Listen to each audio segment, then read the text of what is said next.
The Raiders just sent shockwaves through the NFL by firing offensive coordinator Luke Getsy after just 9 games. A bold move? Maybe. A necessary one?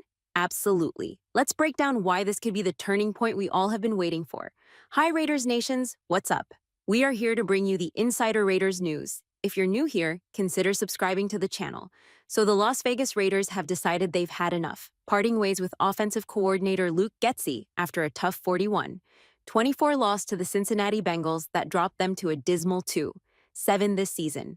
Instead of throwing in the towel, the Raiders are making bold moves to turn things around. This is a clear message. The Raiders aren't giving up. Look at the numbers. 31st in rushing, averaging just 79 yards per game, an offense that consistently dies after the first quarter. We've all seen the pattern. Scripted plays look decent, then everything falls apart. But here's why this firing isn't just another desperate move by a struggling franchise. The timing here is actually brilliant, and here's what most people are missing. The Raiders have the bye week coming up. That gives Scott Turner, their new play caller, 2 full weeks to implement his system before facing the Dolphins. In the NFL, that kind of preparation time is gold, especially mid-season. This isn't just about getting rid of Getsy. It's about the Raiders showing they're not throwing in the towel on 2023. At 2-7, they could have easily stuck with what they had and played for draft position.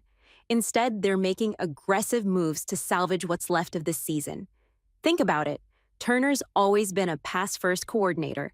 Compare that to Getsy's stubborn commitment to an ineffective run game, and you start to see why this change could unlock this offense's potential. But there's an even bigger story here that nobody's talking about. In the next few minutes, I'm going to show you exactly how this move could reshape the Raiders' offensive identity, what it means for their quarterback situation, and why this decision tells us everything we need to know about the front office's plans for the rest of the season and beyond. But that's not all. The team also announced the dismissal of offensive line coach James Craig and quarterbacks coach Rich Scangarello. This is a clear signal that the Raiders are looking to revitalize their approach on both sides of the ball. Luke Getsy's tenure as offensive coordinator was a rocky ride, lasting just 1 season. Before joining the Raiders, he spent 2 seasons in the same role with the Chicago Bears, following a lengthy stint as an offensive assistant with the Green Bay Packers. His firing isn't a huge surprise, especially after Pierce made it clear that Getsy's play calling needed a serious upgrade. Just last week, Pierce pointed out that many of the team's missed scoring opportunities could be traced back to the decisions made by the coordinator. It does start with the coordinator, Pierce stated firmly. He's got to be the one that takes the fall for that and gets most of the blame, but it is collective. This sentiment underscores the urgency for change within the Raiders organization, as they seek to spark their offense and capitalize on scoring chances moving forward. Scott Turner is stepping up to take over, and while he might not be the flashiest name, he does bring some experience to the table. Edgar Bennett was another option, but Turner's got a few years of play calling under his belt as an OC, having done it with Washington from 2020 to 2022. Sure, those offenses weren't exactly lighting up the league, but let's be real. The quarterback situation wasn't ideal, and Washington's roster at the time didn't give him much to work with. So before anyone writes him off, let's give him a fair shot. The biggest immediate change we're likely to see is a complete philosophical shift in the offense. Under Getsy, the Raiders kept forcing a run game that clearly wasn't working. They entered Week 9 averaging just 3.3 yards per carry, yet kept pounding the rock like they were the 1972 Dolphins. Turner's approach should be drastically different. In Washington, his offense is consistently ranked higher in passing attempts than rushing attempts. This matches perfectly with the Raiders' current strengths. They have elite receiving talent in Davante Adams and solid complementary pieces in Jacoby Myers and Hunter Renfrow. This move could also signal a shift in the quarterback situation. Aiden O'Connell showed flashes, but the offense was too conservative, especially after the first quarter. Turner's system typically asks more of his quarterbacks, with increased downfield passing attempts, more play action, and more aggressive fourth down and red zone play calling.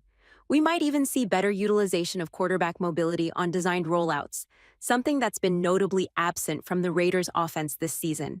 The Raiders have been struggling in the rushing department, ranking near the bottom in the NFL with around 79 yards per game.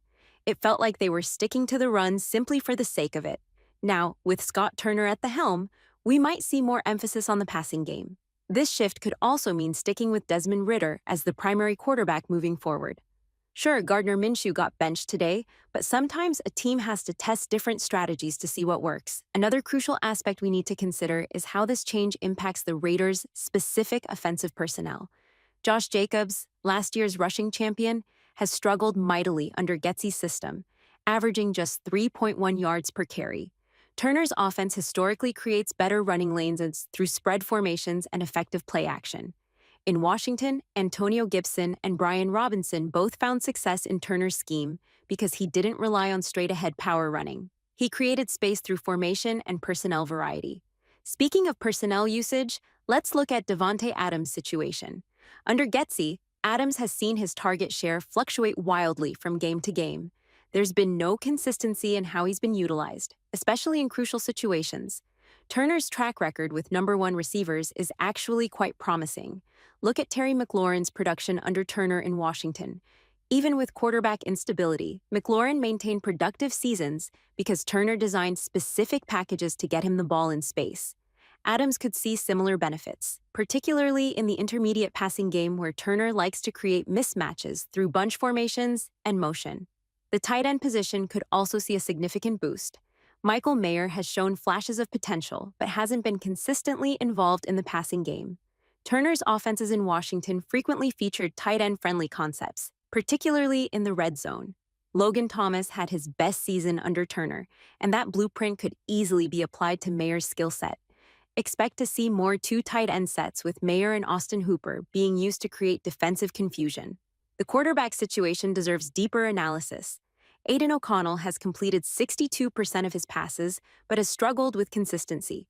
Turner's quarterback-friendly system could be exactly what O'Connell needs. Look at Taylor Heinicke's performance under Turner, another limited quarterback who found success because Turner designed simple reads and quick-hitting plays. Turner's offense typically features more rollouts and designed movement, which could help O'Connell avoid pressure and find easier throwing lanes. Looking at the Raiders' remaining schedule, this change comes at a crucial time. After the Dolphins game post-bye, they face the Chiefs, Vikings, Chargers, and Patriots. 4 of these games are against teams that have shown defensive vulnerabilities. With a more aggressive passing attack, the Raiders could potentially capitalize on these matchups and show real improvement down the stretch. This move tells us 3 important things about the Raiders' future. First, Mark Davis isn't willing to write off this season, even with a top 5 draft pick currently in play. This suggests a commitment to building a winning culture rather than tanking. Second, Antonio Pierce's influence is growing. Getting rid of Getsy shows Pierce has real authority to make significant changes, which could impact his chances at the permanent head coaching position. Third, the offensive identity is shifting. By moving to Turner's system now, the Raiders can evaluate which players fit their long-term offensive vision before making off-season personnel decisions. In the coming weeks, watch for several key indicators of change. Will the offense maintain consistency beyond the scripted plays? Can Turner adjust in real time when defenses adapt? We should expect to see more 3-receiver sets, increased targets for Davante Adams, and different running back rotations. Most importantly, keep an eye on situational play calling. 3rd down conversion rate, red zone efficiency, and 4th down decision-making will tell us a lot about Turner's impact. With this change, a lot of focus now shifts to Antonio Pierce. Honestly, it was a bit surprised by the timing. I thought AP might keep Gady as a fall guy if things went south. But here we are, making big moves. And if you see Chuck around, he's not too thrilled we had to get up and jump into this update.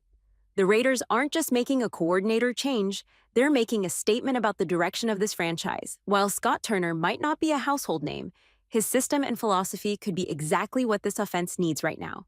The next few weeks will tell us everything about whether this move was truly the right one. But one thing's already clear. The Raiders aren't content with mediocrity, and they're willing to make bold moves to fix what's broken. For everyone watching this analysis, drop your predictions below about the Raiders' offense under Scott Turner. Will we see immediate improvements against Miami? Make sure to hit that subscribe button for more in-depth Raiders analysis throughout the season, especially as we track how this offensive overhaul plays out in the coming weeks.